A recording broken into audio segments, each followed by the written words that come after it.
Good morning. ഇന്ന് നമ്മൾ ബയോളജിയാണ് എടുക്കാൻ പോണത്. ബയോളജിയിൽ നെക്സ്റ്റ് ചാപ്റ്റർ 7th ചാപ്റ്ററാണ് ഷൂട്ട് സിസ്റ്റം. 7th ചാപ്റ്ററാണ് ഷൂട്ട് സിസ്റ്റം. നമ്മൾ കഴിഞ്ഞ ചാപ്റ്ററിൽ നമ്മൾ റൂട്ട് സിസ്റ്റത്തിനെ കുറിച്ച് പഠിച്ചു. റൂട്ടിൻ്റെ മോഡിഫിക്കേഷൻസും അതിൻ്റെ ഗ്രോത്തും കാര്യങ്ങളും സെക്കൻഡറി ഗ്രോത്തും കാര്യങ്ങളൊക്കെ നമ്മൾ പഠിച്ചു. ഇനി നമ്മളന്ന് പറഞ്ഞിട്ടുണ്ടായിരുന്നു, ഒരു സീഡ് ജെർമിനേറ്റ് ചെയ്ത് സീഡ് മുളച്ച് വരുമ്പോൾ അതിൽ നിന്ന് ആദ്യം ഉണ്ടാകുന്ന രണ്ട് പാർട്ടുകളാണ് റാഡിക്കിളും പ്ലിമ്യൂളും. റാഡിക്കിളിൽ നിന്നാണ് റൂട്ട് സിസ്റ്റം ഫോം ചെയ്യണത്. അപ്പോൾ പ്ലിമ്യൂളിൽ നിന്നാണ് ഷൂട്ട് സിസ്റ്റം ഫോം ചെയ്യുന്നത്. പ്ലിമ്യൂൾ എന്ന് പറയുന്ന സ്ട്രക്ചറിൽ നിന്നാണ് ഷൂട്ട് സിസ്റ്റം ഫോം ചെയ്യുന്നത്. നമുക്കിതിൽ ഷൂട്ടിൻ്റെ മോഡിഫിക്കേഷൻസ് നോക്കാനുണ്ട്. അപ്പോൾ എല്ലാത്തിൻ്റെയും പേരൊന്ന് ആലോചിച്ച് വെക്കുക. അതിൻ്റെ കൂടെ എക്സാമ്പിൾസ് ഒന്നും നമ്മളങ്ങനെ ശ്രദ്ധിക്കേണ്ട, നമ്മൾ പേരൊന്ന് ആലോചിച്ച് വെക്കുക. അതിൽ ചില മോഡിഫിക്കേഷൻസിൻ്റെ ഫങ്ഷൻസ് അല്ലെങ്കിൽ ധർമ്മങ്ങളും കൂടി ഒന്ന് നോട്ട് ചെയ്ത് വയ്ക്കുക. മാച്ച് ദ ഫോളോയിങ് ഒക്കെ ആയിട്ട് ചോദിക്കാറുണ്ട്. അപ്പോൾ ഷൂട്ട് മോഡിഫിക്കേഷൻ മെയിൻലി അല്ലെങ്കിൽ സ്റ്റെം മോഡിഫിക്കേഷൻ മെയിൻലി 3 ടൈപ്പാണ് വരുന്നത്: underground, sub aerial, aerial. Underground എന്ന് പറഞ്ഞാൽ എന്താണ്? കറക്റ്റ് ഭൂമിയുടെ അടിയിൽ വരുന്നത്. അത് ഷൂട്ട് തന്നെ എന്താണ്? ഷൂട്ട് തന്നെ നമുക്ക് താഴത്തേക്കും കാണാം. സബ് ഏരിയൽ എന്ന് പറയുമ്പോൾ എന്താണ്? അവിടെ നിന്ന് കുറച്ചും കൂടി മുകളിലേക്ക്. ഏരിയൽ എന്ന് പറയുമ്പോൾ ഫുള്ള് എന്താണ്? മുകളിൽ തന്നെ. ഇതാണ് 3 ടൈപ്പ് വരുന്നത്. ഇനി അണ്ടർഗ്രൗണ്ടിൽ തന്നെ വീണ്ടും ക്ലാസിഫിക്കേഷൻസ് ഉണ്ട്. അതിലൊന്ന് റൈസോം. റൈസോം എന്ന് പറയുമ്പോൾ ജിഞ്ചറൊക്കെ ഇല്ലേ, ഇഞ്ചിയൊക്കെ. ഇഞ്ചി എന്ന് പറയുന്നത് മണ്ണിനടിയിലാണ് ഉണ്ടാവുന്നത്. അത് ശരിക്കും എന്താണ്? സ്റ്റെമ്മിൻ്റെ മോഡിഫിക്കേഷനാണ്. അതേപോലെ കോൺ വേറൊരു മോഡിഫിക്കേഷനാണ്. പിന്നെ ബൾബ് എന്ന് പറയുമ്പോൾ നമ്മുടെ ഒനിയനൊക്കെ നിൽക്കുന്നില്ലേ, അതുപോലെ ബൾബ്. പിന്നെ ട്യൂബർ എന്ന് പറഞ്ഞു കഴിഞ്ഞാൽ പൊട്ടറ്റോ പോലെയുള്ളത്. അപ്പോൾ ഇതൊക്കെ എന്താണ്? അണ്ടർഗ്രൗണ്ട് സ്റ്റെം മോഡിഫിക്കേഷനാണ്. അപ്പോൾ പേരുകൾ ഓർത്ത് വയ്ക്കാം. ഇതിൽ ബൾബ് എന്ന് പറയുന്നത് പെനിട്രേഷൻ അല്ലെങ്കിൽ പെരിനേഷന് വേണ്ടിയിട്ടാണ് ബൾബ് ഉള്ളത്. ഇനി സബ് ഏരിയൽ എന്ന് പറയുമ്പോൾ അത് വരുന്നത് റണ്ണർ, സ്റ്റോളൻ, ഓഫ്സെറ്റ്, സക്കർ. അത് ഭൂമിയിൽ ഇങ്ങനെ ഇഴഞ്ഞ് നടക്കുന്ന പോലെ, അത് കറക്റ്റ് മണ്ണിന് മുകളിൽ പൊന്തണില്ല, താഴെ തന്നെ ക്രീപ്പ് ചെയ്ത് പോണ പോലുള്ളതാണ്. Runner, stolon, offset, sucker. ഇതിൽ സക്കർ റീപ്രൊഡക്ഷൻ ഉപയോഗിക്കുന്നുണ്ട്. ഇപ്പോൾ വാഴയുടെ കന്ന് പോലെയൊക്കെ ഉണ്ടാവില്ലേ, അതൊക്കെ സക്കറാണ് വരുന്നത്. അതൊക്കെ എന്താണ്? നമ്മളതിന് റീപ്രൊഡക്ഷന് വേണ്ടിയിട്ട്, വെജിറ്റേറ്റീവ് റീപ്രൊഡക്ഷന് വേണ്ടിയിട്ട് അത് ഉപയോഗിക്കുന്നുണ്ട്. ഇനി മൂന്നാമതാണ് ഏരിയൽ. അത് അണ്ടർഗ്രൗണ്ടും അല്ല, മണ്ണിൽ ഇങ്ങനെ ഇഴയും അല്ല, അത് മുകളിലേക്ക് വരുന്നത്. അതിലൊന്നാണ് ടെൻഡ്രിൽ എന്ന് പറഞ്ഞു കഴിഞ്ഞാൽ ഇപ്പോൾ കൈപ്പക്കയുടെയൊക്കെ ഒരു സാധനം വരില്ല, ഇങ്ങനെ പടർന്ന് കയറാൻ വേണ്ടിയിട്ടുള്ളത്. അതാണ് ടെൻഡ്രിൽ മോഡിഫിക്കേഷൻ ഒരു എക്സാമ്പിൾ. അതെന്തിനാണ്? ടെൻഡ്രിൽ ക്ലൈംബിങ്ങിന് വേണ്ടിയിട്ടാണ്. പിന്നെയുള്ളത് തോൺ, മുള്ളുകൾ എന്ന് പറയുമ്പോൾ പ്രൊട്ടക്ഷനാണ്, വേറെ ജന്തുജാലങ്ങളിൽ നിന്നൊക്കെയുള്ള പ്രൊട്ടക്ഷനാണ്. പിന്നെ വരുന്നത് ഫില്ലോ ക്ലാഡ് ഫോട്ടോസിന്തസിന് വേണ്ടിയിട്ടാണ്. അപ്പോൾ ഫില്ലോ ക്ലാഡ് എവിടെയാണ് കാണാമെന്ന് വെച്ച് കഴിഞ്ഞാൽ നമ്മുടെ കള്ളിമുൾച്ചെടിയൊക്കെ ഉണ്ടാവും, ഡെസേർട്ടിലുള്ള കള്ളിമുൾച്ചെടിയിലൊക്കെയാണ് ഫില്ലോ ക്ലാഡ്. അതിൻ്റെ ഒരു സ്ട്രക്ചർ അറിയാലോ, അങ്ങനെ ഒരു മുട്ടല്ല, മുഴ പോലത്തെ ഭാഗങ്ങൾ, അതിനാണ് ഫില്ലോ ക്ലാഡ് എന്ന് പറയാം. അപ്പോൾ അതിന് ഗ്രീൻ കളറാണ്. അപ്പോൾ ആ ചെടിയിൽ അവിടെ ഇലകളില്ല, ആ ചെടിക്ക് ഇലകളില്ല. കാരണം എന്താണ്? അവർ ഡെസേർട്ട്, അവരുടെ ഒരു ജീവിക്കുന്നതിൻ്റെ ഭാഗമായിട്ട് വെള്ളമൊക്കെ മാക്സിമം ലോസ് ആവാതെ പിടിച്ചു നിർത്താൻ വേണ്ടിയിട്ടാണ് അങ്ങനത്തെ സ്ട്രക്ചറൊക്കെ ഉള്ളത്. അപ്പോൾ അവിടെ ഫോട്ടോസിന്തസിസ് നടത്തുന്നത് ഇങ്ങനെയുള്ള സ്ട്രക്ചേഴ്സാണ്, ഫില്ലോ ക്ലാഡാണ്. അതെന്താണ്? സ്റ്റെമ്മിൻ്റെ മോഡിഫിക്കേഷനാണ്. ഇനി ക്ലാഡോഡ് എന്ന് പറയുമ്പോൾ ഫില്ലോ ക്ലാഡിൻ്റെ കുറച്ചും കൂടിയും കൺജക്റ്റഡ് ആയിട്ടുള്ള ഒരു ടൈപ്പാണ്. നമ്മൾ ശതാവരി വയ്ക്കില്ല, അസ്പരാഗസ്, ഒരു മുള്ളു പോലെ എല്ലാം വരുന്ന പോലെ ഇല്ലേ, അത്. അപ്പോൾ ഇതൊക്കെയാണ് എന്ത്? സ്റ്റെം മോഡിഫിക്കേഷൻസ് വരുന്നത്. അണ്ടർഗ്രൗണ്ട് ഉണ്ട്, സബ് ഏരിയൽ ഉണ്ട്, ഏരിയൽ ഉണ്ട്. അണ്ടർഗ്രൗണ്ട് മണ്ണിനടിയിലാണ്. അത് റൈസോം, കോണ്, ബൾബ്, ട്യൂബർ. ഇനി സബ് ഏരിയൽ എന്ന് പറഞ്ഞാൽ മണ്ണിലിങ്ങനെ ഇഴയുന്നത് പോലെയാണ് റണ്ണർ, സ്റ്റോളൻ, ഓഫ്സെറ്റ്, സക്കർ. പിന്നെ വരുന്ന ഏരിയലാണ്, അത് മുകളിലേക്കാണ്. Tendril, thorn, phylloclade. അപ്പോൾ ഇതൊന്ന് നോക്കി വെക്കാം കേട്ടോ. അപ്പോൾ നമുക്കിങ്ങനെ യോജിപ്പിക്കാനൊക്കെ ആയിട്ട് ചോദിക്കാം. ഇനി നമ്മൾ ആദ്യം നോക്കേണ്ടതായിരുന്നു സ്റ്റെമ്മിൻ്റെ ഫങ്ഷൻസ് എന്തൊക്കെയാണ്, ധർമ്മങ്ങൾ എന്തൊക്കെയാണെന്നുള്ളത്. എന്താണ് ധർമ്മങ്ങൾ? നമ്മൾ റൂട്ടിൻ്റെ അവിടെ കണ്ടിട്ടുണ്ടായിരുന്നു.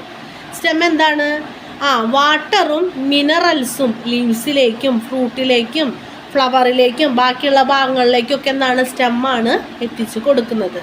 പിന്നെ സെക്കൻഡറി ക്യാരക്ടേഴ്സ്, അതിൻ്റെ സെക്കൻഡറി ക്യാരക്ടേഴ്സ് എന്ന് പറയുമ്പോൾ എന്താണ് വരുന്നത്? Vegetative propagation. ചില സാധനങ്ങൾ നമ്മൾ സ്റ്റെമ്മ് കുത്തിയിട്ട് കൊള്ളിയൊക്കെ എന്താണ് ഒടിച്ച് കുത്തും അല്ലേ?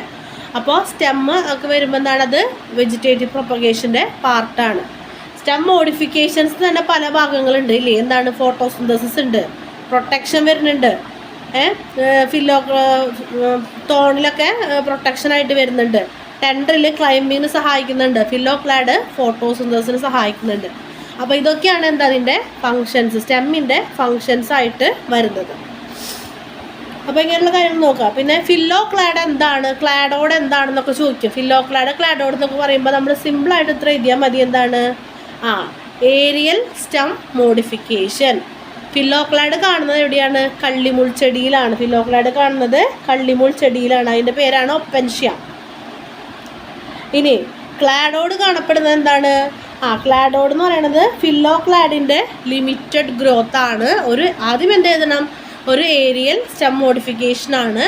ഫില്ലോക്ലാഡിൻ്റെ ലിമിറ്റഡ് ഗ്രോത്ത് ആണ്. കാണുന്നത് എവിടെയാണ്?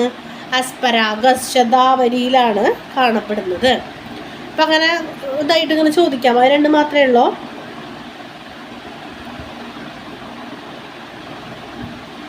പിന്നെ അതുപോലെ തന്നെ ട്യൂബർ പറഞ്ഞല്ല, ട്യൂബറിൻ്റെ ഒരു ഫംഗ്ഷനായിട്ട് വരുന്നത് ഫുഡ് സ്റ്റോറേജ് ആണ്. ഫുഡ് സ്റ്റോർ ചെയ്ത് വെക്കുക, അതാണ് ട്യൂബറിൻ്റെ ഫംഗ്ഷൻ. ഇങ്ങനെയുള്ളത് കൂടെ ഒന്ന് നോക്കി വെക്കാം. ഇനി നമ്മൾ സൈലം ഫ്ലോയൊക്കെ പറഞ്ഞിട്ടുണ്ടായിരുന്നു. അപ്പോൾ വാസ്കുലാർ ബണ്ടിൽസ് എന്ന് പറയുന്നത്, അല്ലെങ്കിൽ വാസ്കുലാർ ടിഷ്യൂസ് എന്ന് പറയുന്നത് എന്താണ്? സൈലവും ഫ്ലോയുമാണ്. ഇനി രണ്ട് ടൈപ്പിലുള്ള വാസ്കുലാർ ബണ്ടിൽസിനെ കുറിച്ച് നമുക്ക് ആ ടേംസ് നോക്കാനുണ്ട്. അതിലൊന്ന് conjoint vascular bundles. Conjoint vascular bundles എന്ന് പറഞ്ഞു കഴിഞ്ഞാൽ സൈലോം ഫ്ലോയും ഇങ്ങനെ ഒരു കെട്ടായിട്ട് ഇരിക്കാം. സൈലോം ഫ്ലോയും ഒരു കെട്ടായിട്ട് ഒരുമിച്ചൊരു കെട്ടായിട്ടിരിക്കണതിനാണെന്ന് പറയുക കൺജോയിൻ്റ് വാസ്കുലാർ ബണ്ടിൽസ് എന്ന് പറയുന്നത്. രണ്ടാമതാണ് എന്ത്? Collateral vascular bundles. Collateral vascular bundles എന്ന് പറയുന്നത് ഒരേ റേഡിയസിൽ, ഒരു പ്രത്യേക റേഡിയസിൽ എന്താണ്? സൈലോം ഫ്ലോയും അറേഞ്ച് ചെയ്തിട്ടുണ്ടാവുക. അതിനെയാണ് കൊളാറ്ററൽ വാസ്കുലാർ ബണ്ടിൽസ് എന്ന് പറയുക. കാരണം xylem phloem xylem phloem xylem phloem അങ്ങനെ വരുന്നത്. കൺജോയിൻ്റ് എന്ന് പറയുമ്പോൾ അങ്ങനെയല്ല. സൈലത്തിൻ്റെ അറ്റത്ത് തന്നെ എന്തുണ്ടാവും? അല്ലെങ്കിൽ സൈലത്തിനോട് യോജിച്ച് തന്നെ ഫ്ലോയം കാണപ്പെടും. അതിനെയാണ് കൺജോയിൻ്റ് എന്ന് പറയുന്നത്. ഇനി നമുക്കിതിൽ നോക്കാനുള്ളത് സെക്കൻഡറി ഗ്രോത്തിനെ കുറിച്ചിട്ടാണ്. സ്റ്റെമ്മിന് എന്തുണ്ടാവും? സെക്കൻഡറി ഗ്രോത്ത് ഉണ്ടാവും. നമ്മൾ കാതലുള്ള മരങ്ങൾ എന്നൊക്കെ പറയും. നമ്മൾ സെക്കൻഡറി ഗ്രോത്തിൻ്റെ കാര്യങ്ങളൊക്കെ നമ്മൾ റൂട്ടിൽ പഠിച്ചിട്ടുണ്ടായിരുന്നു അല്ലേ? അപ്പോൾ സെക്കൻഡറി ക്യാരക്ടറിസ്റ്റിക്സ് എവിടെയുണ്ട്? നമ്മുടെ സ്റ്റെമ്മിനുണ്ട്. ഇനി അപ്പോൾ ഒരു കാര്യം, അപ്പോൾ അങ്ങനെയുള്ള സെക്കൻഡറി ഗ്രോത്ത് കഴിഞ്ഞ് വരുമ്പോൾ ആ തടിക്ക് ഉണ്ടാകുന്ന ആ വുഡിനെയാണെന്ന് പറയുന്നത് നമ്മൾ ഹാർഡ് വുഡ് എന്ന് പറയുക. ഹാർഡ് വുഡ് എന്ന് പറയുമ്പോൾ എന്താണ്? സെക്കൻഡറി ഗ്രോത്ത് നടന്നിട്ടുള്ള തടിയാണ് എന്ത്? ഹാർഡ് വുഡ് എന്ന് പറയുന്നത്. അത് കൊമേഴ്ഷ്യലി ഒരുപാട് ഇമ്പോർട്ടൻ്റ് ഉള്ളതാണ്, കൊമേഴ്ഷ്യലി വാല്യുബിൾ ആണ്, എക്കണോമിക് ഇമ്പോർട്ടൻ്റ് ഉള്ളതാണ്. എന്തുകൊണ്ടാണെന്ന് വെച്ച് കഴിഞ്ഞാൽ സെക്കൻഡറി ഗ്രോത്ത് നടന്നിട്ടുള്ള ഒരു സ്റ്റെമ്മിൽ അല്ലെങ്കിൽ ഒരു തടിയിൽ എന്താണ്? ഒരുപാട് സ്ക്ലീറൻ കൈമാ സെൽസ്, നമ്മൾ മുന്നേ പറഞ്ഞിട്ടുണ്ട് അല്ലേ? സ്ക്ലീറൻ കൈമാ സെൽസ് ഉണ്ടാകും. അതൊരു ഡെഡ് സെൽസ് ആണ്. അതിന് കട്ടി കൂടുതലായിരിക്കും. അതുകൊണ്ട് തന്നെ എന്താണ്? പെസ്റ്റ് അറ്റാക്കുകൾ ഉണ്ടാവില്ല. അതിന് പെട്ടെന്ന് ചെതലരിക്കുക അങ്ങനെയുള്ള സംഭവങ്ങളൊന്നും ഉണ്ടാവില്ല. കേടുപാടുകൾ സംഭവിക്കില്ല. അതുകൊണ്ട് തന്നെ പലതരത്തിലുള്ള ഫർണിച്ചേഴ്സ് ഉണ്ടാക്കാനായിട്ട് നമുക്കത് ഉപയോഗിക്കാം. ഇനി അപ്പോൾ ഇതാണ് സ്റ്റെമ്മിൻ്റെ കാര്യങ്ങളൊക്കെ നമുക്ക് പറയാനുള്ളത്. ഇനിയുള്ളത് വീനേഷൻ. വീനേഷൻ എന്ന് പറയുന്നത് ഒരു ലീഫിൻ്റെ വെയിൻസ് അറേഞ്ച് ചെയ്തുള്ളതിനെയാണെന്ന് പറയുക വീനേഷൻ എന്ന് പറയുന്നത്. വെയിൻസ് എന്ന് പറഞ്ഞു കഴിഞ്ഞാൽ ഇപ്പോൾ ഒരു ഇല എടുത്തിട്ട് നമ്മളതിൻ്റെ പച്ച ഭാഗം, നമ്മുടെ ആലില ഉണ്ടല്ലോ, ഈ ആലില നമ്മൾ ബുക്കിൻ്റെ ഉള്ളിലൊക്കെ വെച്ചിട്ട് ഇതെടുക്കുമ്പോൾ എന്താണ്? ആ പച്ച ഭാഗങ്ങളൊക്കെ പോയിട്ട് കറക്റ്റ് ഇങ്ങനെ വടി പോലെ നമ്മൾ ബ്രാഞ്ചസ് ആയിട്ടൊരു ഭാഗം കാണില്ലേ, അതിനെയാണ് എന്ത് പറയുക? വെയിൻസ് എന്ന് പറയുക. ലീഫിൻ്റെ വെയിൻസ് എന്ന് പറയുമ്പോൾ ചെമ്പരത്തി ഇലയിലൊക്കെ നമുക്ക് കൃത്യമായിട്ട് കാണാം ആ ലീഫിൻ്റെ നടുക്കി കൂടെ. അപ്പോൾ നമ്മൾ ഇല വരയ്ക്കുന്ന സമയത്താണെങ്കിൽ നമ്മൾ ഇങ്ങനെ ഒരു ഷേപ്പ് വരയ്ക്കും, തല നടുക്കിൽ ഇങ്ങനെ വരയ്ക്കും, ബ്രാഞ്ച് ചെയ്ത് വരയ്ക്കില്ലേ, അതിനെയാണ് നമ്മൾ എന്ത് പറയണത്? വെയിൻസ് എന്ന് പറയണത്. അപ്പോൾ ആ വെയിൻസ് എങ്ങനെയാണ് ഒരു ലീഫിൽ അറേഞ്ച് ചെയ്തിട്ടുള്ളത്, അതിനെയാണ് നമ്മൾ വീനേഷൻ എന്ന് പറയുക. Arrangement of veins in leaves, അതിനെയാണ് വീനേഷൻ എന്ന് പറയുന്നത്. രണ്ട് ടൈപ്പ് വീനേഷനാണുള്ളത്, റെട്ടിക്കുലേറ്റ് വീനേഷനും പാരലൽ വീനേഷൻ. റെട്ടിക്കുലൈറ്റ് വീനേഷനും പാരലൽ വീനേഷനും. റെട്ടിക്കുലൈറ്റ് വീനേഷൻ എന്ന് പറഞ്ഞു കഴിഞ്ഞാൽ വെയിൻസ് ഇങ്ങനെ ബ്രാഞ്ചഡായിട്ട് ഒരു മെയിൻ വെയിൻ ഉണ്ടായിരിക്കും. അതിനെയാണ് എന്ത് പറയുക, മിഡ് റിബ് എന്ന് പറയുക. എല്ലാത്തിലും പ്രധാനപ്പെട്ട മെയിൻ സെൻറ്ററിൽ കൂടെ പോകുന്ന ഒരു പ്രധാനപ്പെട്ട വെയിൻ ഉണ്ടായിരിക്കും. അതിനെയാണ് എന്ത് പറയുക, മിഡ് റിബ് എന്ന് പറയുക. അപ്പോൾ ഒരു മിഡ് റിബ് ഉണ്ടായിരിക്കും, അതിൽ നിന്ന് ധാരാളം ബ്രാഞ്ചസ് ആയിട്ട് വെയിൻസ് അറേഞ്ച് ചെയ്യുന്നുണ്ടാവും. ഇതാണ് റെട്ടിക്കുലേറ്റ് വീനേഷൻ. പാരലൽ വീനേഷൻ എന്ന് പറഞ്ഞു കഴിഞ്ഞാൽ മിഡ് റിബിന് പാരലലായിട്ട് ബാക്കി വെയിൻസ് അറേഞ്ച് ചെയ്തിരിക്കാം. മിഡ് റിബിന് പാരലലായിട്ട് വെയിൻസ് അറേഞ്ച് ചെയ്തിരിക്കാം. റെട്ടിക്കുലേറ്റ് വീനേഷൻ എന്ന് പറയുന്നത് ഡൈക്കോട്ട് പ്ലാന്റ്സിലാണ് കാണുന്നത്. ഇപ്പം നമ്മളിപ്പോൾ ചെമ്പരത്തി, ആലിയിലൊക്കെ പറഞ്ഞില്ലേ, പീപ്പൽ ട്രീ ഒക്കെ പറഞ്ഞില്ലേ, അതൊക്കെ എന്താണ്, റെട്ടിക്കുലേറ്റ് വീനേഷനാണ്.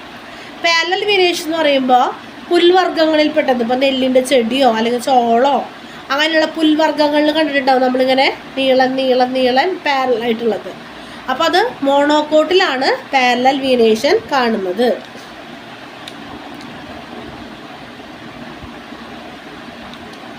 ഇനി അത് കൂടാതെ വേറെ 2 ടൈപ്പ് വീനേഷനും കൂടി ഉണ്ട്. യൂണിക്കോസ്റ്റേറ്റും മൾട്ടിക്കോസ്റ്റേറ്റും. യൂണിക്കോസ്റ്റേറ്റും മൾട്ടിക്കോസ്റ്റേറ്റും. യൂണിക്കോസ്റ്റേറ്റ് എന്ന് പറഞ്ഞു കഴിഞ്ഞാൽ നല്ല സ്ട്രോങ് ആയിട്ടുള്ള ഒരൊറ്റ മിഡ് റിബ് ഉണ്ടാവാം, ബാക്കിയുള്ളതൊക്കെ സിമ്പിൾ വെയിൻസ് ആവാം. ഒരു ഉദാഹരണം പറയുകയാണെങ്കിൽ പീപ്പിൾ ട്രീയിലൊക്കെ മെയിൻ സെൻറ്ററിൽ ഉണ്ടെന്നുണ്ടാകുമ്പോൾ ഒരു സ്ട്രോങ് മിഡ് റിബ് ഉണ്ടാവും, പിന്നെ ബാക്കിയൊക്കെ ചെറിയ ചെറിയ വെയിൻസ് ആയിരിക്കും. ഇനി മൾട്ടിക്കോസ്റ്റേറ്റ് എന്ന് പറഞ്ഞു കഴിഞ്ഞാൽ അതിൽ ധാരാളം സ്ട്രോങ് ആയിട്ടുള്ള വെയിൻസ് ഉണ്ടാവുന്നു. മിഡ് റിബ് മാത്രമല്ലാതെ എങ്ങനെയാണ് നല്ല തടിച്ച ഒരുപാട് വെയിൻസ് ഉണ്ടാവും. ഒരു എക്സാമ്പിൾ പറയുകയാണെങ്കിൽ മുന്തിരിയുടെ ഇലയൊക്കെ നോക്കിയാൽ നമുക്കത് കാണാനായിട്ട് പറ്റും. അല്ലെങ്കിൽ എന്താണ്, പനയുടെ ഇലയിലൊക്കെ ഇങ്ങനെ കൈ പോലെ ഇരിക്കണം. അപ്പോൾ ഓരോ കൈയിലേക്കും എന്തുണ്ട്, സ്ട്രോങ് ആയിട്ടുള്ള വെയിൻസ് പോകുന്നുണ്ട്. ശ്രദ്ധിച്ച് നോക്കുക. അപ്പോൾ അതാണ് എന്ത്, മൾട്ടിക്കോസ്റ്റേറ്റ് വീനേഷൻ. ഇനി നമുക്ക് നോക്കാനുള്ളത് ഒരു സ്റ്റെമ്മിൽ എങ്ങനെയാണ് ലീഫ് അറേഞ്ച് ചെയ്തിട്ടുള്ളത്, ലീഫിൻ്റെ അറേഞ്ച്മെൻറ്റ് എങ്ങനെയാണ്. ഫോർ എക്സാമ്പിൾ പറയുകയാണെങ്കിൽ ഇപ്പോൾ ഇതുപോലെ ഒരു തണ്ടാണെങ്കിൽ ഒരു ലീഫ് ഇവിടെയാണെങ്കിൽ ഒരു ലീഫ് ഇവിടെ, അങ്ങനെ ഓൾട്ടർനേറ്റ് ആയിട്ടുള്ള ലീഫ് അറേഞ്ച്മെൻറ്റ് നമ്മൾ കണ്ടിട്ടുണ്ടാവും. അതേപോലെ തന്നെ 2 ലീഫുകളും ഇപ്പോൾ ഇവിടെ നിന്ന് ഒരു ലീഫാണെങ്കിൽ അതേ പോയിന്റിൽ തന്നെ വേറെ ലീഫ്, പിന്നെ ഇങ്ങനെ നമ്മൾ അങ്ങനെ പല തരത്തിൽ ലീഫ് അറേഞ്ച് ചെയ്തിട്ടുണ്ടാവും. ഇനി ഒരൊറ്റ പോയിന്റിൽ തന്നെ ധാരാളം ലീഫുകൾ അറേഞ്ച് ചെയ്തിട്ടുണ്ടാവും. അപ്പോൾ പലതരത്തിൽ എന്താണ് ലീഫിൻ്റെ അറേഞ്ച്മെൻ്റ് ഉണ്ട്. നമ്മൾ നേരത്തെ കണ്ട എന്താണ്, വെയിൻ്റെ അറേഞ്ച്മെൻ്റ് ആണ്. ഒരു ലീഫിൽ വെയിൻ എങ്ങനെ അറേഞ്ച് ചെയ്തു എന്നുള്ളതാണ്. ഇത് നമ്മൾ കാണാൻ പോകുന്നത് ഒരു സ്റ്റെമ്മിൽ എങ്ങനെയാണ് ലീഫ് അറേഞ്ച് ചെയ്തിട്ടുള്ളത്. അപ്പോൾ അങ്ങനെ അറേഞ്ച് ചെയ്യണതിനെയാണെന്ന് പറയുക ഫില്ലോടാക്സി. വീനേഷൻ എന്താ നമ്മൾ പറഞ്ഞു അല്ലേ, വീനേഷൻ എന്ന് പറയുന്നത് എന്താണ്, വെയിൻസിൻ്റെ അറേഞ്ച്മെൻ്റ് ആണ്. ഒരു ലീഫിൽ എങ്ങനെ വെയിൻസ് അറേഞ്ച് ചെയ്തിട്ടുണ്ടെന്നുള്ളത്. ഇനി ഒരു സ്റ്റെമ്മിൽ എങ്ങനെയാണ് ലീവ്സ് അറേഞ്ച് ചെയ്തിട്ടുള്ളത്, അതിനെയാണ് എന്ത് പറയുക, ഫില്ലോടാക്സി എന്ന് പറയുന്നത്. Arrangement of leaves on stem. Arrangement of leaves on stem.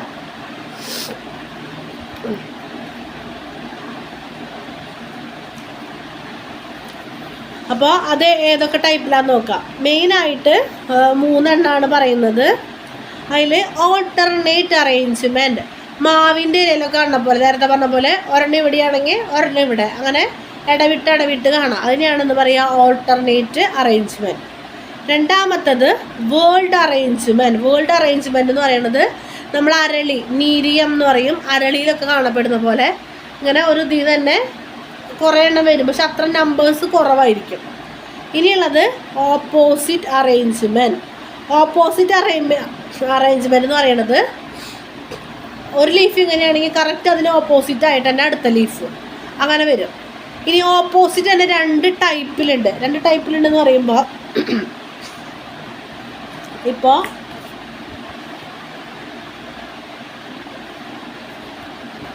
ഇതാണ് മെയിൻ തണ്ടെന്ന് പറഞ്ഞു കഴിഞ്ഞാൽ ഓപ്പോസിറ്റ് ഒരു ടൈപ്പ് എന്ന് പറയുന്നത് ഇവിടെ നിന്ന് ഒരെണ്ണം വന്നാൽ ഇവിടെ നിന്ന് ഒരെണ്ണം, അതേപോലെ തന്നെ മുകളിൽ ഇപ്പോൾ കാണുമ്പോൾ നമ്മൾ ഒരൊറ്റ പ്ലെയിനിൽ കാണും. ഇതിനെയാണ് സൂപ്പർ പോസ്ഡ് ഓപ്പോസിറ്റ് എന്ന് പറയുക. സൂപ്പർ പോസ്ഡ് ഓപ്പോസിറ്റ് നമ്മുടെ ഗ്വാവ, പേരക്കയിലൊക്കെ കാണപ്പെടുന്ന പോലെ. ഇനി വേറൊരു ടൈപ്പ് ഓപ്പോസിറ്റ് ഉണ്ട്, ഡെക്യുസെറ്റ് എന്ന് പറയും. അതായത് ഒരില ഇങ്ങനെയും ഇങ്ങനെയും ഒന്ന് വയ്ക്കാം. അടുത്ത ഓപ്പോസിറ്റ് വരുന്നത് അതിന് ഈ ഇരിക്കണതിന് ഓപ്പോസിറ്റ് ആയിട്ട് ഇങ്ങനെ വരാം. ഒരെണ്ണം ഇവിടെ നിന്നും നമ്മൾ ഇക്സോറ, ചെത്തിയിലൊക്കെ കാണുന്ന പോലെയുള്ള അറേഞ്ച്മെൻ്റ് ആണ്. അപ്പോൾ ഓപ്പോസിറ്റ് 2 ടൈപ്പിലുണ്ട്. ഒരേ പ്ലെയിനിലുണ്ട്, പിന്നെ ഇങ്ങനെ പെർപെൻഡിക്കുലർ ആയിട്ടും വരുന്നുണ്ട്. ഒരേ പ്ലെയിനിൽ വരാണെങ്കിൽ അതിനെ സൂപ്പർ പോസ്ഡ് എന്ന് പറയും, മറ്റേതിനെ ഡെക്യൂസെറ്റ് എന്ന് പറയും. അപ്പോൾ ഈ എക്സാമ്പിൾ പറയണതൊക്കെ നിങ്ങളൊന്നെടുത്ത് നോക്കാട്ടോ. അപ്പോൾ ഇങ്ങനെയാണ് എന്ത് ഫില്ലോടാക്സി വരുന്നത്. പിന്നെ വേറെ സ്റ്റെമ്മിൻ്റെ മോഡിഫിക്കേഷൻ നമുക്ക് നോക്കാനുള്ളതാണ് പിക്ചർ പ്ലാന്റ്. പിക്ചർ പ്ലാന്റ് എന്ന് പറഞ്ഞാൽ എന്താണ്? ഇരപിടിയൻ സസ്യങ്ങൾ. അത് ഇതുപോലെ സ്റ്റെമ്മിൻ്റെ ഒരു തരം മോഡിഫിക്കേഷനാണ്. അപ്പോൾ അതിനൊരു എന്താ പറയുക, ഒരു കപ്പ് പോലത്തെ ഒരു ഷേപ്പും അതിനൊരു ലിഡും ഉണ്ടായിരിക്കും. ലിഡ് എന്ന് പറയുന്നത് ഒരു മൂടി പോലെ ഉണ്ടായിരിക്കും. അപ്പോൾ അതൊരു സ്രവം ഉൽപ്പാദിപ്പിക്കും. അത് കണ്ട് പ്രാണികൾ വരുമ്പോൾ അതിൻ്റെ ഉള്ളിൽ കയറുമ്പോൾ ആ ലിഡ് അടച്ചിട്ട് അതിനെ ദഹിപ്പിച്ച് കഴിക്കാം. അതാണ് ഇരപിടിയൻ സസ്യങ്ങൾ എന്ന് പറയുന്നത്. അത് ഓർത്ത് വയ്ക്കുക കേട്ടോ. ഇനി സ്റ്റൊമാറ്റ എന്ന് പറയുന്നത് വേറൊരു സ്ട്രക്ചർ നമുക്ക് ലീഫിൽ കാണാൻ പറ്റും. സ്റ്റൊമാറ്റ എന്ന് പറയുന്നത് എന്താണ്? പയറിൻ്റെ ഷേപ്പ് പോലെ അല്ലെങ്കിൽ കിഡ്നി ഷേപ്പ്ഡ് ആയിട്ടുള്ള സ്ട്രക്ചേഴ്സാണ് സ്റ്റൊമാറ്റകൾ. അതിന് ഹോള് കിഡ്നി ഷേപ്പ്ഡ് ആയിട്ടുള്ള ഗ്വാഡ് സെൽ എന്നാണ് അതിനെ പറയുക. ഗ്വാഡ് സെല്ല് കൊണ്ട് കവർ ചെയ്തിട്ടുള്ള ചെറിയ ഓപ്പണിങ്സിനെയാണ് നമ്മൾ സ്റ്റൊമാറ്റ എന്ന് പറയുക. ലീവ്സിൻ്റെ മുകളിലും താഴെയും ധാരാളം സ്റ്റൊമാറ്റകൾ ഉണ്ടായിരിക്കും. സ്റ്റൊമാറ്റയുടെ ഒരു ഫംഗ്ഷൻ എന്ന് പറയുന്നത്, മെയിൻ ഫംഗ്ഷൻ എന്ന് പറയുന്നത് ഗ്യാഷ്യസ് എക്സ്ചേഞ്ച് ആണ്.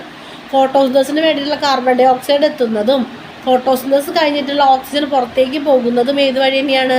നമ്മുടെ സ്റ്റൊമാറ്റ വഴിയാണ്. ഇനി അതേപോലെ തന്നെ എന്താണ് ട്രാൻസ്പിരേഷൻ, അതായത് നമ്മൾ രാവിലെ എഴുന്നേറ്റ് നോക്കുമ്പോൾ ചെടികളിലൊക്കെ ജലകണങ്ങൾ കാണാം അല്ലേ? ഇതൊക്കെ എന്താണ്? ട്രാൻസ്പിരേഷൻ എന്നാണ് പറയുക. ഇതും എന്താണ്? സ്റ്റൊമാറ്റ വഴിയാണ് നടക്കുന്നത്. ഇനി ഒരു ഹ്യൂമിഡ് കാലാവസ്ഥ അല്ലെങ്കിൽ ഈർപ്പമുള്ള കാലാവസ്ഥയിൽ വളരുന്ന ചെടികൾക്കുള്ള പ്രത്യേക സ്ട്രക്ചറാണ് ഹൈഡാത്തോഡ്സ് എന്ന് പറയുന്നത്.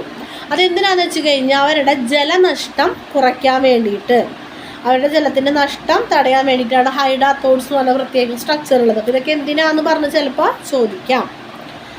ഇനി നമുക്ക് ഫ്ലവറിനെ കുറിച്ച് നോക്കാം. ഫ്ലവർ എന്ന് പറയുമ്പോൾ എന്താണ്? ഇപ്പം നമുക്ക് ചെമ്പരത്തിനെ എക്സാമ്പിളായിട്ട് എടുക്കാം അല്ലേ? ഇപ്പോൾ ചെമ്പരത്തി എന്ന് പറയുമ്പോൾ ഫ്ലവറിൻ്റെ ഭാഗങ്ങളാണ് നമുക്ക് നോക്കാനുള്ളത്. ആദ്യം ചെമ്പരത്തിയുടെ ആ അടിയിലുള്ള പച്ച കപ്പ് പോലുള്ള ഭാഗം, അതിനെയാണെന്ന് പറയുക കാലിക്സ് എന്ന് പറയുക. കാലിക്സ്, ആ പച്ചക്കപ്പ് പോലുള്ള ഭാഗമാണ് കാലിക്സ്. കാലിക്സിലെ ഓരോ ഇതളുകളും, ഇത് ഇതളെന്ന് പറയാനില്ല, എന്തുകൊണ്ടാണത്? യുണൈറ്റഡ് ആയിട്ട് ഇങ്ങനെ ചെറിയ ചെറിയ പോയിൻറ്റ്സ് ഇങ്ങനെ നിൽക്കുന്നുണ്ടാവുള്ളൂ. അപ്പം ഞാനിത് കാണിച്ചു തരാത്തല്ല, ഞാൻ പറയുമ്പോൾ നിങ്ങൾ എന്ത് ചെയ്യണം? നിങ്ങൾ ചെമ്പരത്തിയുടെ പൂവ് എടുത്തിട്ട് ഈ പറഞ്ഞ സാധനങ്ങളൊക്കെ അവിടെ ഉണ്ടോ എന്ന് നോക്കണം. അതാണ് ഏറ്റവും ബെറ്റർ ആയിട്ടുള്ള കാര്യം. അപ്പോൾ അതിന് കാലിക്സ് എന്ന് പറയും. അതിൽ ഓരോ പച്ചപ്പച്ച സാധനങ്ങൾ നമ്മൾ സെപ്പൽ എന്ന് പറയും. ഇനി ഒരു പൂവിൻ്റെ കളേർഡ് ആയിട്ടുള്ള പാർട്ട്, ഇപ്പോൾ ചെമ്പരത്തിയുടെ തന്നെയാണെങ്കിൽ എന്താണ്? ആ ചുവന്ന ഭാഗം, അതിനെയാണെന്ന് പറയുക കൊറോള എന്ന് പറയുക. കൊറോണയല്ല, കൊറോള എന്ന് പറയുന്നത്. കൊറോളയുടെ ഓരോ പാട്ടും ഓരോ ഇതളുകളാണ് petals. Calyx, sepals, corolla, petals. പിന്നെ അതിനുള്ളത് മെയിൽ പ്രൊഡക്റ്റീവ് പാർട്ടായിട്ടുള്ള സ്റ്റേമൻ ഉണ്ടായിരിക്കും, അല്ലെങ്കിൽ ആൻഡ്രീഷ്യം ഉണ്ടായിരിക്കും. ഫിമെയിൽ പ്രൊഡക്റ്റീവ് പാർട്ടായിട്ടുള്ള ഗൈനീഷ്യം ഉണ്ടായിരിക്കും.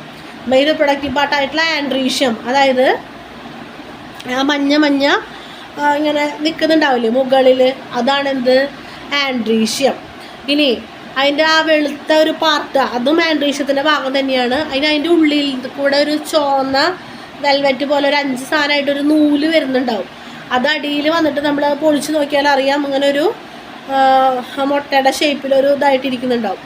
അതിനെയാണ് ഫിമെയിൽ പ്രൊഡക്റ്റീവ് പാർട്ടായിട്ടുള്ള ഗൈനീഷ്യം എന്ന് പറയുന്നത്. ഇത്രയും ഭാഗങ്ങളാണ് നമുക്ക് എവിടെയുള്ളത്? ഒരു ഫ്ലവറിനുള്ളത്.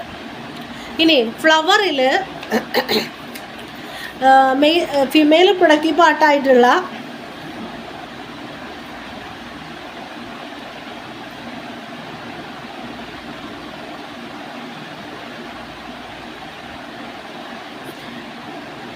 ഇനി പ്ലാസൻറ്റേഷൻ എന്താണെന്ന് നോക്കാം കേട്ടോ. അപ്പോൾ നമ്മൾ നേരത്തെ വിയനേഷൻ എന്നൊക്കെ പറഞ്ഞ പോലെ പ്ലാസൻറ്റേഷൻ.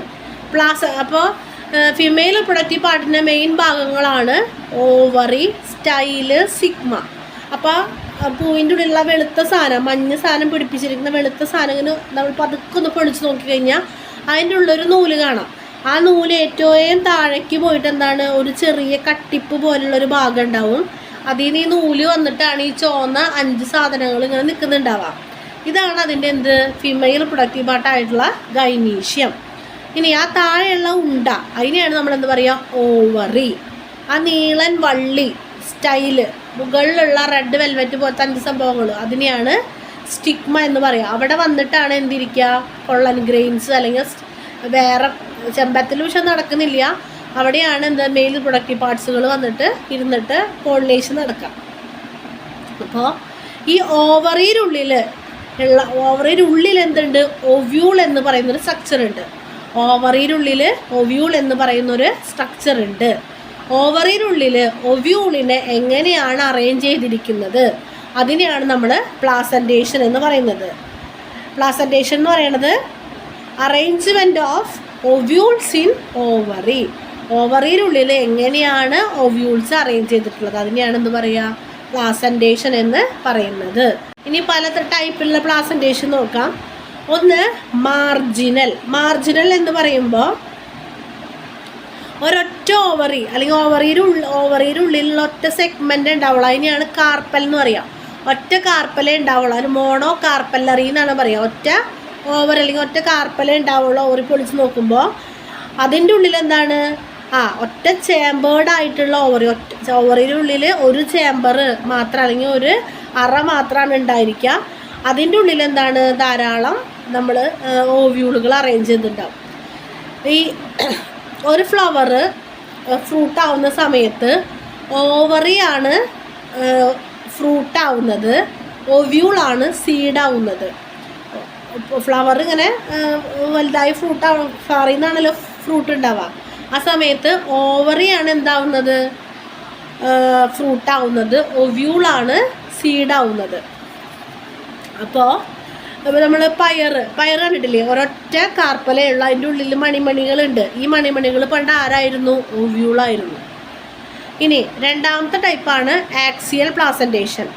ആക്സിയൽ പ്ലാസൻറ്റേഷൻ എന്ന് പറയുന്നത് ഓവറിയുടെ ഉള്ളിൽ ധാരാളം കാർപ്പൽസ് ഉണ്ട്, അതായത് ധാരാളം അറകൾ ഉണ്ടായിരിക്കും. അതിൻ്റെ ഉള്ളിൽ ധാരാളം സീഡുകൾ അല്ലെങ്കിൽ അതിൻ്റെ ഉള്ളിൽ ധാരാളം ഓവ്യൂളുകൾ ഉണ്ടായിരിക്കും. തക്കാളിയൊക്കെ ഉള്ള പോലെ, തക്കാളി മുറിച്ച് നോക്കുമ്പോൾ നമുക്കറിയാം.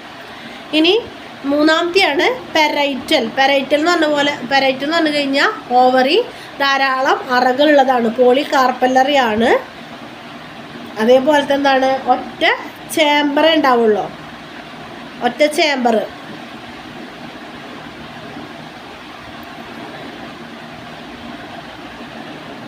ഒറ്റ ചേമ്പറേ ഉണ്ടായിരിക്കുള്ളൂ, നമ്മുടെ മസ്റ്റാർഡ് കടുകിലൊക്കെ കാണപ്പെടുന്ന പോലെ. പിന്നെയുള്ളതാണ് എന്ത്, ബേസൽ പ്ലാസൻറ്റേഷൻ. ബേസൽ പ്ലാസൻറ്റേഷൻ എന്ന് പറഞ്ഞു കഴിഞ്ഞാൽ പോളി കാർപ്പല്ലറി അല്ലെങ്കിൽ ബൈ കാർപ്പല്ലറി, ഒന്നുകിൽ രണ്ട് ഭാഗമായിട്ട് തിരിക്കാം, അല്ലെങ്കിൽ രണ്ട് ചേമ്പേഴ്സ്, അല്ലെങ്കിൽ എന്താണ് രണ്ട് കാർപ്പൽസ് ഉണ്ടാവാം, അല്ലെങ്കിൽ ഒരുപാട് കാർപ്പൽസ് ഉണ്ടാവാം. പക്ഷെ ഒറ്റ ചേമ്പർ ഉണ്ടാവുള്ള സൺഫ്ലവറിലുള്ള പോലെ. അപ്പം നിങ്ങൾ നോക്കിയിരിക്കേണ്ടത് മാർജിനൽ എക്സാമ്പിൾ, ആക്സിയൽ എക്സാമ്പിൾ, അങ്ങനെയുള്ള എക്സാമ്പിളുകളൊന്ന് നോക്കിയിരുന്നാൽ മതി. ഇനി അടുത്തതാണ് ഫ്രീ സെൻട്രൽ. ഫ്രീ സെൻട്രൽ എന്ന് പറയുന്നത്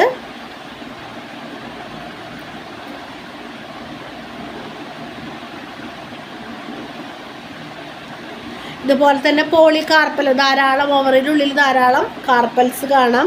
ആ കാർപ്പൽസ് ഒക്കെ എന്താണ്, സിങ്ക് കാർപ്പസ് എന്നാണ് പറയുക. ഒന്നിച്ച് യുണൈറ്റഡ് ആയിട്ടാണത് കാണപ്പെടുന്നത്, സെപ്പറേറ്റഡ് അല്ല, യുണൈറ്റഡ് ആയിട്ടാണ് കാണപ്പെടുന്നത്. അടുത്തത് സൂപ്പർഫിഷ്യൽ.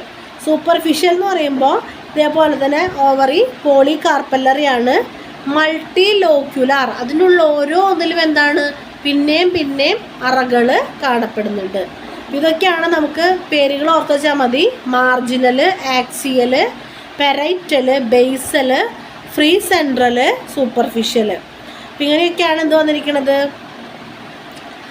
അറേഞ്ച്മെൻറ്റ്, ഓവറിനുള്ളിൽ പ്ലാസൻറ്റേഷൻ വന്നിരിക്കുന്നത്. അടുത്താണ് എന്ത്, ഇൻഫ്ലോറസൻസ്. ഇൻഫ്ലോറസൻസ് എന്ന് പറയുന്നത് ഇപ്പോൾ ഒരു പൂങ്കുലയിൽ അല്ലെങ്കിൽ എന്താണ് ഒരു പൂങ്കുലയിൽ എങ്ങനെയാണ് പൂക്കൾ അറേഞ്ച് ചെയ്തിട്ടുള്ളത്, ഒരു പൂങ്കുലയിൽ എങ്ങനെ പൂക്കൾ അറേഞ്ച് ചെയ്തു എന്നുള്ളതാണ് ഇൻഫ്ലോറസൻസ് പറയുന്നത്. മെയിനായിട്ട് രണ്ട് ഇൻഫ്ലോറസൻസ് ആണുള്ളത്, റെസിമോസും സൈമോസും. റെസിമോസും സൈമോസും. റെസിമോസ് എന്ന് പറയുന്നത് ഒരു മെയിൻ അല്ലെങ്കിൽ ഒരു മെയിൻ ആക്സിസ് ഉണ്ടാവും. ഇപ്പോൾ നമ്മുടെ കൃഷ്ണകിരീടം ഒക്കെ പോലെ അല്ലേ, ഒരു മെയിൻ ആക്സിസ് ഉണ്ടാകുമ്പോൾ അത് അവിടെ ടിപ്പിൽ വന്നിട്ട് അങ്ങനെ എൻഡ് ചെയ്യും. അതാണ് എന്ത്, racemose inflorescence. Cymose inflorescence. Racemose എന്ന് പറഞ്ഞു കഴിഞ്ഞാൽ എന്താണ്, ആ ഒരു പൂങ്കുലയ്ക്ക് ഒരു എൻഡിങ് ഉണ്ടാവില്ല. സൈമോസ് എന്ന് പറഞ്ഞു കഴിഞ്ഞാൽ എന്താണ്, മെയിൻ ആക്സിസിൽ ഒരു എൻഡ് ഉണ്ടാവും, റെസിമോസിൽ അങ്ങനെ ഒരു എൻഡ് ഉണ്ടാവില്ല. ഇങ്ങനെയാണ് ഇൻഫ്ലോറസൻസ് വരുന്നത്.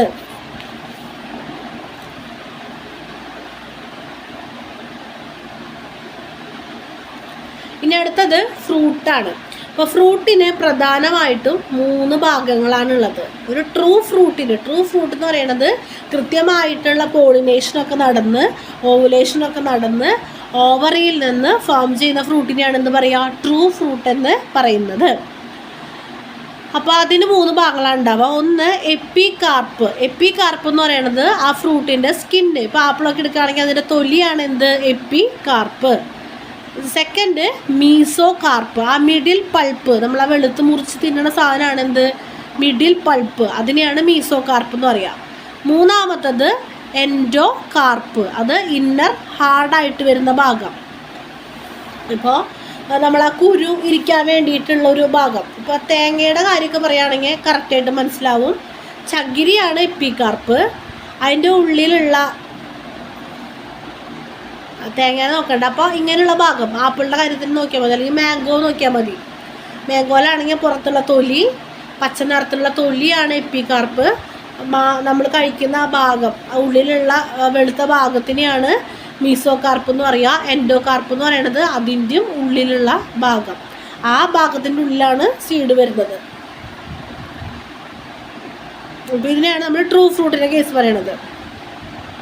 ഇനി ഫോൾസ് ഫ്രൂട്ടുകൾ ഉണ്ടാവും. ഫോൾസ് ഫ്രൂട്ടുകൾ എന്ന് പറഞ്ഞു കഴിഞ്ഞാൽ അതായത് എന്താ പറയുക, ഫെർട്ടിലൈസേഷൻ നടക്കാതെ തന്നെ എന്തുണ്ടാവുക, ഫ്രൂട്ട് ഉണ്ടാവാം.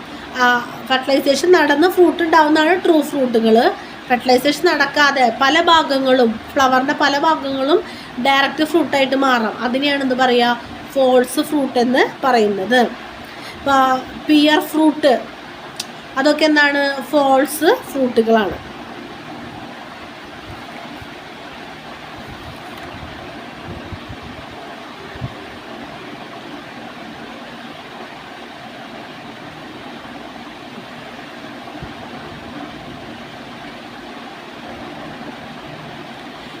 ഇനി പാർത്തനോകാർപ്പിക് ഫ്രൂട്ട് എന്ന് പറയുമ്പോൾ അതായത് ഫെർട്ടിലൈസേഷൻ നടക്കാതെ ഉണ്ടാവുന്ന ഫ്രൂട്ടുകളെയാണ് പാർത്തനോകാർപ്പിക് ഫ്രൂട്ടുകൾ എന്ന് പറയുന്നത്. ഫെർട്ടിലൈസേഷൻ നടക്കാത്ത ഫ്രൂട്ടുകൾ. ഇനി ഫ്രൂട്ടുകൾ മെയിനായിട്ട് 3 ടൈപ്പിലാണുള്ളത്.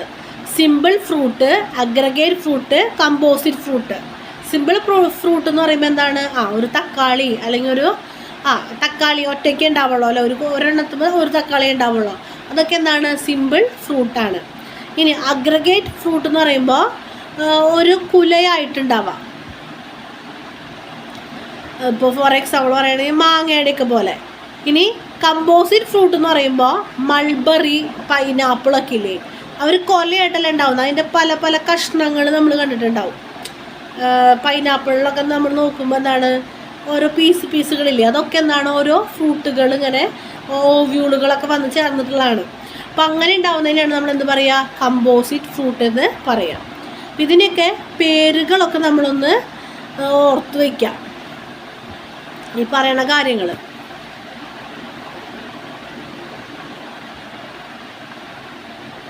അപ്പോൾ ഇതൊക്കെയാണ് നമുക്ക് സ്റ്റെമ്മിൻ്റെ മോഡിഫിക്കേഷനെ കുറിച്ച് പറയാനുള്ളത്.